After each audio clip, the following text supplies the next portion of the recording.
Good evening everyone. तो स्वागत है आप सभी का आज के इस नए वीडियो में। और आज हम लोग बहुत ही इंपॉर्टेंट टॉपिक शुरू करने वाले हैं, mass and weight, class 9th ICSE chapter number 3 force and law of motion का लास्ट टॉपिक। मतलब जो चैप्टर हम लोग आज से 10 दिन पहले स्टार्ट किए थे, आज उस चैप्टर को हम लोग खत्म करेंगे। बहुत इंपॉर्टेंट टॉपिक है और बहुत आसान भी है, मास एंड वेट। मास और वेट में अक्सर कंफ्यूजन होता है।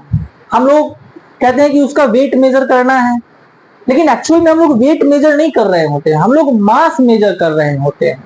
ठीक है, तो सबसे पहले हम लोग मास के बारे में बात करेंगे। मास क्या है? The mass of a body is the quantity of matter it contains.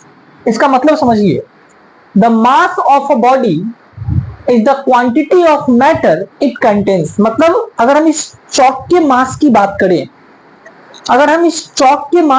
करें, तो इस चौक का टोटल मास इस बात पे डिपेंड करता है कि ये चौक जिस पार्टिकल से बना है उस पार्टिकल की टोटल मास क्या है। तो मास जो है किसी भी ऑब्जेक्ट के टोटल क्वांटिटी को रिप्रेजेंट करता है। मास जो है वो किसी भी बॉडी के टोटल क्वांटिटी को रिप्रेजेंट करता है, और मास का ऐसा यूनिट जो होता है वो किलोग्राम होता है। मास को हम लोग किलोग्राम में मेजर करते हैं, और किलोग्राम जो है वो मास का ऐसा यूनिट है। और मास में कोई फिक्स डायरेक्शन नहीं होता है, मास में केवल और केवल मैग्नीट्यूड होता है, इसका कोई फिक्स डायरेक्शन नहीं होता है। There is no any kind of fix direction of the mass, that's why the mass is a scalar quantity. इसलिए मास जो है एक स्केलर क्वांटिटी है। हम लोग आगे बढ़ते हैं, वेट की तरफ देखते हैं। The weight of a body is the force with which the earth attract it.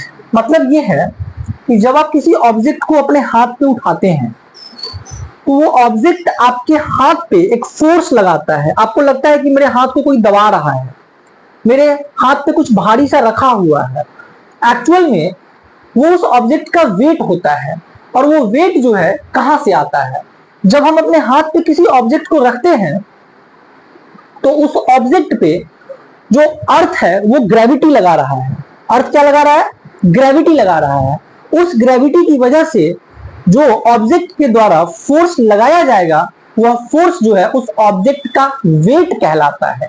Ultimately हम क्या सीखे? अल्टीमेटली हम ये सीखे कि वेट जो है वो एक प्रकार का फोर्स है। That means weight is a kind of force. If weight is a kind of force, then we will measure the weight in term of Newton. Newton will be the SI unit of the weight. मतलब wait का जो SI unit होगा वो Newton होगा। और हम सभी जानते हैं कि force has magnitude as well as certain direction. Force के पास जो है वो मैग्नीट्यूड के अलावा डायरेक्शन भी होता है। तो जिस किसी भी फिजिकल क्वांटिटी के पास मैग्नीट्यूड के अलावा डायरेक्शन भी होता है, वो फिजिकल क्वांटिटी वेक्टर क्वांटिटी कहलाता है। बहुत ही आसान शब्दों में इन सारी चीजों को समझेंगे हम लोग, वो वेक्टर क्वांटिटी कहलाता है। हमारा जो नेक्स्ट टॉपिक है, जो मैथमेटिकल इक्वेशन ऑफ वेट है, जो कि W equal to N into g होता है। That means weight equal to mass into acceleration due to gravity. इसको हम लोग कहते हैं relation between mass and weight. Relation between mass and weight. हमारा फॉर्मूला होता है weight equal to mass into acceleration due to gravity, जहां पे जी का वैल्यू हम लोग 9.8 मीटर सेकेंड इनवर्स स्क्वायर रखते हैं, जो कि ऑलरेडी पहले भी पढ़ चुके हैं हम लोग। अब एक बहुत इंपॉर्टेंट कॉन्सेप्ट हम लोग जानने का प्रयास करेंगे कि वेट जो है वो कहीं ना कहीं ऑब्जेक्ट के मास पे और एक्सेलरेशन ड्यू टू ग्रेविटी पे डिपेंड करता है। मतलब अगर हम ये छोटा सा चौक अपने हाथ पे रखे हैं तो इसका मास कम है, तो हमको ज्यादा भारी नहीं लग रहा है, मेरे हाथ पे ज्यादा प्रेशर नहीं लग रहा है, ज्यादा फोर्स नहीं लग रहा है, तो कहीं ना कहीं वेट कम लग रहा है क्योंकि इसका मास कम है। अगर हम कोई 3 केजी का स्टोन उठा लेंगे हाथ में, कोई 3 केजी का पत्थर हाथ में उठा लेंगे, तो चूंकि वो पत्थर, वो स्टोन 3 केजी का है, उसका मास भी ज्यादा है, इसलिए हमारे हाथों पे वेट भी ज्यादा लगेगा और वो ऑब्जेक्ट हमें ज्यादा भारी लगेगा। तो मतलब ये है कि एक ऑब्जेक्ट के द्वारा एक्सर्ट किया गया वेट उसके मास पे डिपेंड करता है। That means the mass of a body is directly proportional to its weight. Either the weight of a body is directly proportional to its mass. मतलब कि मास जो होता है वो बॉडी के वेट के डायरेक्टली प्रोपोर्शनल होता है, या बॉडी का वेट जो होता है वो बॉडी के मास के डायरेक्टली प्रोपोर्शनल होता है। डायरेक्टली प्रोपोर्शनल का मतलब होता है कि अगर बॉडी का मास ज्यादा है तो वेट भी ज्यादा होगा, अगर बॉडी का मास कम है तो वेट भी कम होगा। इसके बाद हम लोग चलते हैं the gravitational unit of weight in MKS system. हम लोग first chapter measurement and unit में 4 प्रकार का सिस्टम पढ़े थे, उसमें एक हमारा एमकेएस सिस्टम है और उसमें एक हमारा सीजीएस सिस्टम है। तो ग्रेविटेशनल यूनिट ऑफ वेट, अब समझिए ये वेट किसके द्वारा लग रहा है, ग्रेविटेशन की वजह से। तो वेट का जो ग्रेविटेशनल यूनिट होता है वो केजीएफ होता है, किलोग्राम फोर्स। किलोग्राम फोर्स का मतलब समझिए, किलोग्राम का मतलब होता है मास ऑफ द बॉडी, और फोर्स मतलब कि ऑब्जेक्ट के मास के द्वारा जो फोर्स लगाया गया वही तो किलोग्राम फोर्स है। ऑब्जेक्ट के मास के द्वारा जो फोर्स लगाया गया वही तो किलोग्राम फोर्स है, ठीक है।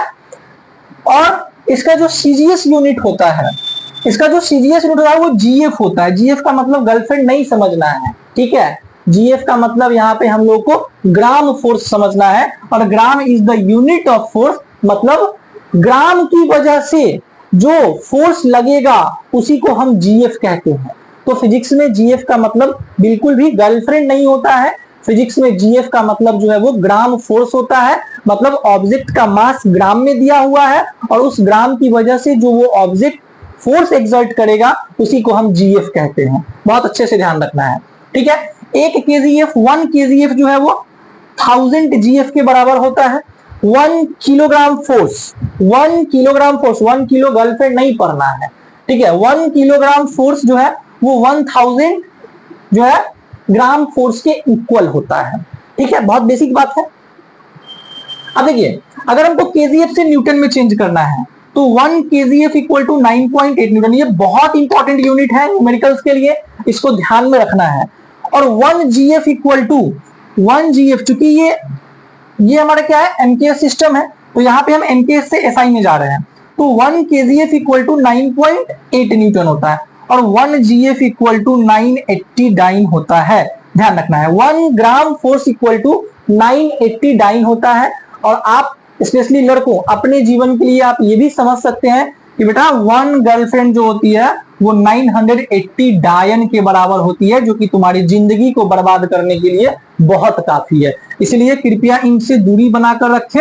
अगर आप 1 जीएफ से दूरी बनाएंगे तो 980 डायन का प्रभाव जो है आपके जीवन पे नहीं पड़ेगा, इसलिए सावधान रहिए, जिंदगी अच्छी कटेगी, ठीक है। अब 1 केजीएफ और 1 जीएफ को हम डिफाइन कैसे करेंगे, हम कैसे समझेंगे कि 1 केजीएफ क्या होता है, हम कैसे समझेंगे कि 1 जीएफ क्या होता है। बहुत आसान तरीका से आपको समझाते हैं। 1 kgf is the force due to gravity on a mass of 1 kg। मतलब समझिए बात को कि अगर आपके पास कोई एक ऑब्जेक्ट है जिसका मास अगर 1 किलोग्राम है, तो 1 किलोग्राम पे जो ग्रेविटी फोर्स लगाएगा वो 1 kgf के बराबर होगा। 1 किलोग्राम पे, 1 किलोग्राम ऑब्जेक्ट पे जो अर्थ का सेंटर ग्रेविटेशनल फोर्स लगाएगा वो 1 kgf के बराबर होगा। मतलब फिर से बात को समझिए, अगर इस चौक का मास 1 kg है, इसको हम अपने हाथ पे रखे हुए हैं, ऐसे देख लीजिए, इसको हम अपने हाथ पे रखे हुए हैं। अब अगर ये चौक 1 kg का है तो अर्थ का जो सेंटर है वो ग्रेविटी फोर्स लगा रहा है, तो 1 kg मास पर जो अर्थ का सेंटर होगा वो कितना फोर्स लगाएगा, 1 kgf। कितना फोर्स लगाएगा, 1 kgf। तो इसी प्रकार से हम डिफिनेशन लिखते हैं कि 1 kgf is the force, 1 kgf वह फोर्स है due to gravity on mass of 1 kg। मतलब 1 kg मास पर लगाया गया ग्रेविटेशनल फोर्स 1 kgf कहलाएगा। अब 1 gf को ठीक उसी प्रकार से करना है कि 1 gf is the force due to gravity on a mass of 1 gram. जैसे एग्जांपल के तौर पे अगर इस चौक का मास 1 ग्राम है और इसे हम ऐसे अपने हाथ पे ऐसे रखे हुए हैं, तो ग्रेविटी जो है, अर्थ का सेंटर जो है वो ग्रेविटेशनल फोर्स लगा रहा है। और अगर इस चौक का मास 1 ग्राम है तो अर्थ के सेंटर के द्वारा लगाया गया ग्रेविटी जो होगा वो 1 gf के बराबर होगा, ठीक है। तो आज हमारा ये चैप्टर यहीं समाप्त हो जाता है। उससे पहले एक बहुत इंपॉर्टेंट क्वेश्चन की बात करते हैं जो अक्सर एग्जाम में आता है, what is difference between mass and weight. इसको हम लोग लिखेंगे नहीं भाई, इतना टॉपिक पढ़ने के बाद हम लोग जो है वो एकदम आंसर को मुंह पर फेंक के मारना है। अगर कोई पूछे कि what is difference between mass and weight, mass और वेट में क्या डिफरेंस है, भाई मेरे मैं आपको यहीं पे ओरली जो है डिफरेंस काउंट करवाता हूं। फर्स्ट, पहला डिफरेंस, मास जो है वो टोटल क्वांटिटी ऑफ मैटर है, टोटल क्वांटिटी ऑफ बॉडी है, बट वेट जो है वो एक फोर्स है जो अर्थ के सेंटर के द्वारा लगाया जाता है ग्रेविटेशनल के फॉर्म में। ठीक है। दूसरा डिफरेंस मैं आपको कह रहा हूं कि अगर ये ऑब्जेक्ट का एग्जिस्टेंस है तो मास कभी जीरो नहीं हो सकता है, बट वेट बिल्कुल जीरो हो सकता है, क्योंकि वेट का जो फॉर्मूला होता है W equal to m into g, mass कभी जीरो नहीं होगा, लेकिन एक्सेलरेशन ड्यू टू ग्रेविटी जो है वो अर्थ के सेंटर पे जीरो होता है।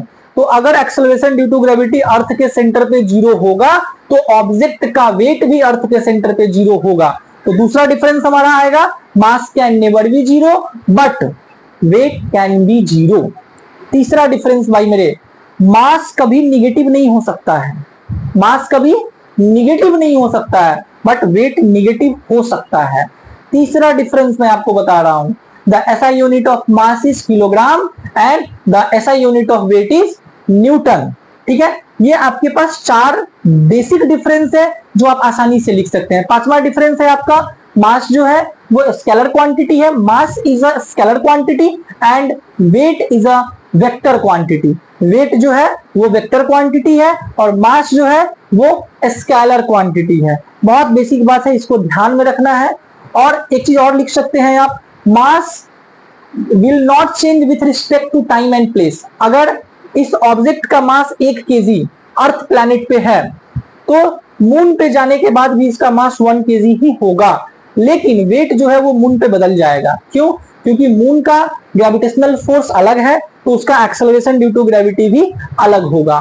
तो mass will never be change but weight can be change with respect to place and time. आपके पास 6 बहुत कॉमन डिफरेंसेस है, कहीं भी एग्जाम में सवाल आए आप बहुत आसानी से लिख सकते हैं। तो हमारा chapter number 3 force and law of motion आज समाप्त होता है और हम लोग आगे मिलेंगे एक नए और बेहतरीन चैप्टर के साथ। तो आज के लिए इतना ही। Thank you so much.